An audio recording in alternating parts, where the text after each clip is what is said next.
அஸ்ஸலாமு அலைக்கும். Welcome back to Rasheeda's hobbies. Friends எல்லோரும் எப்படி இருக்கீங்க? நல்லா இருக்கீங்களா? இன்றைக்கி நம்ம எந்த ரெசிபியும் பார்க்க போகிறது இல்லைங்க.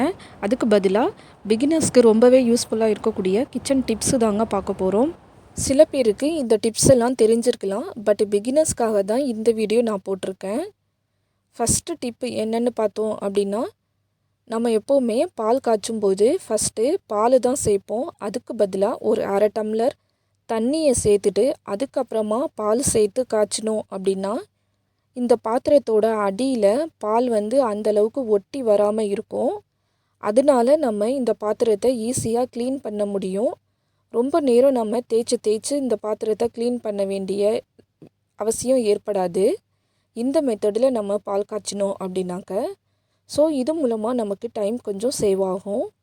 அடுத்த டிப்பு என்னென்னு பார்த்திங்கன்னா, நம்ம எப்போவுமே பால் காய்ச்சும்போது பக்கத்தில் நின்று தான் பால் காய்ச்சுவோம். பட் சில சமயத்தில் பக்கத்தில் நின்று பால் காய்ச்ச முடியாத சூழ்நிலை ஏற்படும். அந்த மாதிரி சமயத்தில் ஃப்ளேமை நம்ம லோ ஃப்ளேமில் வச்சுட்டு பால் பாத்திரத்துக்குள்ளே இந்த மாதிரி ஒரு கரண்டியை போட்டுட்டோம் அப்படின்னா பால் பொங்கி வலிஞ்சு ஓடுறத நம்ம அவாய்ட் பண்ணலாம். ஒருவேளை அந்த மாதிரி பால் பொங்கி வலிஞ்சு ஓடிடுச்சு அப்படின்னா அதை வேறு நம்ம க்ளீன் பண்ணிகிட்ருக்கணும். அதில் ரொம்பவே டைம் ஆகும். இந்த மெத்தடில் நம்ம ஒரு கரண்டியை போட்டுட்டு அடுப்பு லோ ஃப்ளேமில் வச்சுட்டு போனோம் அப்படின்னா பால் பொங்கி கீழே வலிஞ்சு ஓடுறத நம்ம அவாய்ட் பண்ணலாம். இது மூலமாக நமக்கு டைமும் கொஞ்சம் மிச்சமாகுங்க. அடுத்த தேர்டு டிப்பு என்னென்னு பார்த்திங்கன்னா, நம்ம வீட்டில் இருக்கிற கிட்ஸுக்கு பாலோ அல்லது ஏதாவது ஒரு எனர்ஜி ட்ரிங்க்கோ நம்ம கலந்து கொடுப்போம். அந்த மாதிரி சமயத்தில் சூடான பாலை இந்த மாதிரி ஆற்றும்போது பால் கீழே சிந்தி ஃப்ளோரில் கரையாகிறதுக்கு வாய்ப்பு இருக்குது. அந்த மாதிரி பால் கீழே சிந்திருச்சு அப்படின்னா ஃப்ளோரை நம்ம தொடச்சிட்ருக்கணும். அதில் டைம் எடுக்கும். அதுக்கு பதிலாக இந்த மாதிரி கிச்சன் சிங்க்கில் நம்ம பால் ஆற்றினோம் அப்படின்னா அந்த கீழே சிந்தின பால் சிங்க்குள்ளேயே தான் கீழே சிந்தும். அந்த மாதிரி பால் சிந்திருச்சு அப்படின்னா நம்ம சிங்கை தொடச்சிட்ருக்க வேண்டிய அவசியம் இல்லை. ஜஸ்ட்டு அந்த டேப்பை நம்ம திறந்து விட்டாலே டேப் வாட்டரில் பால் ஓடிடும். கிச்சன் சிங்க்கை நம்ம க்ளீன் பண்ண வேண்டிய அவசியம் இருக்காது. இதுலேயும் கொஞ்சம் நேரம் மிச்சமாகும். அடுத்ததாக ஃபோர்த்து டிப்பு என்னன்னு பார்த்தீங்கன்னா, நட்ஸ் பாக்ஸு. இன்றைக்கி நான் ஒரு பிளாஸ்டிக் கண்டெய்னர் எடுத்திருக்கேன், ஏர்டைட் கண்டெய்னரு. இதில் பார்த்திங்கன்னா 4 பார்ட்டிஷன் இருக்குது. ஒவ்வொரு பார்ட்டிஷன்லேயும் ஒவ்வொரு கைண்ட் ஆஃப் நட்ஸு நான் போட்டு ஸ்டோர் பண்ணி வச்சுருக்கிறேன். இந்த மாதிரி தான் நான் எப்போவுமே ஸ்டோர் பண்ணி வைப்பேன். என்னோடய கிட்ஸுக்கு லஞ்ச் பாக்ஸில் ஏதாவது ஒரு ஸ்நாக்ஸ் வச்சு கொடுக்குறப்போ இதில் இந்த பாக்ஸு ஜஸ்ட் இந்த ஒரு பாக்ஸை மட்டும் ஓப்பன் பண்ணி எல்லா நட்ஸ்லேருந்தும் ஒரு ரெண்டு நட்ஸு போட்டு கொடுத்து அனுப்பிடுவேன்.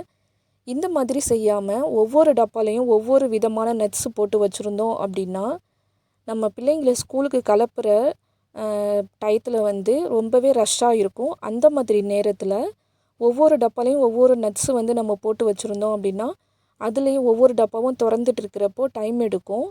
அதுக்கு பதிலாக இந்த மாதிரி ஒரே ஏர்டைட் கண்டெய்னரில் நம்ம 4 விதமான நட்ஸை நம்ம ஸ்டோர் பண்ணி வச்சுருந்தோம்னா ஒரு டப்பாவை மட்டும் ஓப்பன் பண்ணால் போதும். இதுலேயும் நமக்கு கொஞ்சம் டைம் சேவ் ஆகும். அடுத்ததாக 5th டிப்பு என்னென்னு பார்க்கலாங்க. அஞ்சரை பெட்டி தாங்க. இந்த அஞ்சரை பெட்டியில் நான் பிரியாணிக்கு தேவையான எல்லா சாமானும் வச்சுருக்கிறேன். அதாவது தாளிக்கிறதுக்கு பட்டை, கிராம்பு, ஏலக்காய், பிரிஞ்சி இலை, அன்னாசிப்பூ, பிரியாணி மசாலா எல்லாமே நான் போட்டு வச்சுருக்கேன். இப்படி செய்யாமல் பட்டை தனியாக ஒரு பாக்ஸ்லேயோ, அப்புறம் கிராம்பு தனியாக ஒரு பாக்ஸில், அன்னாசிப்பூ தனியாக ஒரு பாக்ஸில் போட்டு வச்சுருந்தோம் அப்படின்னா ஒவ்வொரு பாக்ஸையும் நம்ம திறந்து எடுக்கணும். அதில் கொஞ்சம் டைம் எடுக்கும். அதுக்கு பதிலாக பிரியாணிக்கு தேவையான எல்லா வாசனை சாமான்களையும் நம்ம இந்த மாதிரி ஒரே அஞ்சரை பெட்டியில் ஸ்டோர் பண்ணி வச்சுருக்கிறதுனால இந்த ஒரு பாக்ஸை மட்டும் ஓப்பன் பண்ணால் போதும். இதுலேயும் நம்ம கொஞ்சம் டைம் சேவ் பண்ணலாம் இந்த மெத்தட் படி செஞ்சாக்க. அடுத்த 6வது டிப்பு என்னன்னு பார்த்தீங்கன்னா, இந்த மாதிரி ஒரே பேஸ்கெட்டில் தாளிக்கிறதுக்கு தேவையான எல்லா ஐட்டம்ஸையும் நான் ஆர்கனைஸ் பண்ணி வச்சுருக்கேன். இந்த பாட்டிலில் கடுகு, உளுத்தம்பருப்பு வச்சுருக்கேன். இந்த பாட்டிலில் காஞ்ச மிளகா வச்சுருக்கிறேன். இதில் ஜீரகம் வச்சுருக்கிறேன். இந்த மாதிரி தாளிக்கிறதுக்கு தேவையானதெல்லாம் ஒன்றா ஆர்கனைஸ் பண்ணி வச்சுக்கலாம். இதில் வந்து கடலப்பருப்பு இருக்குது. இந்த பாட்டிலில் வெந்தயம் போட்டு வச்சுருக்கிறேன். புளிக்குழம்பு மீன் குழம்புக்கெலாம் வெந்தயம் போட்டு தாளிப்போம் இல்லையா, அதுக்காக இந்த வெந்தயத்தையும் இதே பேஸ்கெட்லேயே நான் ஆர்கனைஸ் பண்ணி வச்சுருக்கிறேன். அதுக்கப்புறமா தேங்காய் சட்னி தாளிக்கிறதுக்கு, அப்புறம் புளிக்குழம்பு தாளிக்கிறதுக்கெலாம், மீன் குழம்பு தாளிக்கிறதுக்கெலாம் நான் நல்லெண்ணெய் தான் யூஸ் பண்ணுவேன். அதுக்காக ஒரு நல்லெண்ணெய் பாட்டிலையும் இந்த பேஸ்கெட்லேயே நான் ஆர்கனைஸ் பண்ணி வச்சுருக்கிறேன். அது மட்டும் இல்லாமல் கொஞ்சமாக பெருங்காயத்தூளும் யூஸ் பண்ணுவோம் இல்லையா, அதுக்காக பெருங்காயத்தூள் டப்பாவையும் இதே பேஸ்கெட்லேயே வச்சுருக்கிறேன். ஸோ நம்ம ஏதாவது ஃபார் எக்ஸாம்பிளுக்கு தேங்காய் சட்னி தாளிக்கணும் அப்படின்னா கடுகு தனியாக எடுத்துகிட்டு இருக்க வேண்டியதில்லை, காஞ்ச மிளகாய் தனியாக எடுத்துகிட்டு இருக்க வேண்டியதில்லை. இந்த ஒரு பேஸ்கெட்டை எடுத்து வச்சாலே போதும்.